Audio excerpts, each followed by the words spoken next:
ఏం చేస్తున్నావు? అయ్యో! చూస్తుంటే తెలియట్లేదా? ప్రార్థన చేసుకుంటున్నాను. ఏంటి ప్రార్థన చేస్తున్నావా? అయ్య బాబోయ్! నా ప్రాణానికి ఏంటి ఇలా దాపురించావు? ప్రశాంతంగా ప్రార్థన కూడా చేసుకోనివ్వ నన్ను. నువ్వేం చేస్తున్నావో నాకు అర్థం కాక అడిగాను. పడుకున్న దానివి వెంటనే లేచి ముసుగు వేసుకుని ఆ మంచం మీదే చేస్తే ప్రార్థన అయిపోతుందా?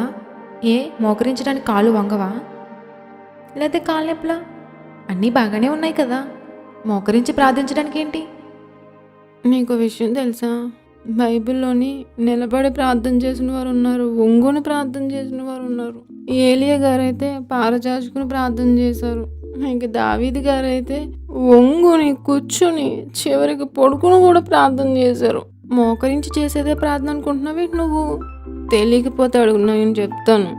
అంతే తప్ప మోకరించి చేసేది మాత్రమే ప్రార్థన అనకే. ఆయా సందర్భాలను బట్టి ఆయా రీతులుగా భక్తులు ప్రార్థన చేశారు.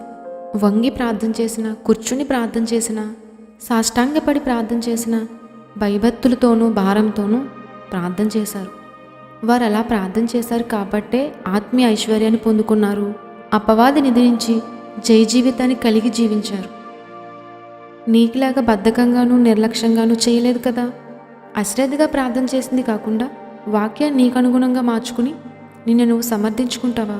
ఎంత తప్పు! అమ్మో, పొద్దు పొద్దున నేను ఉపన్యాసాలు వినలేకపోతున్నాను, తట్టుకోలేకపోతున్నాను. నీకు మోకరించి ప్రార్థన చేయాలి అంతే కదా.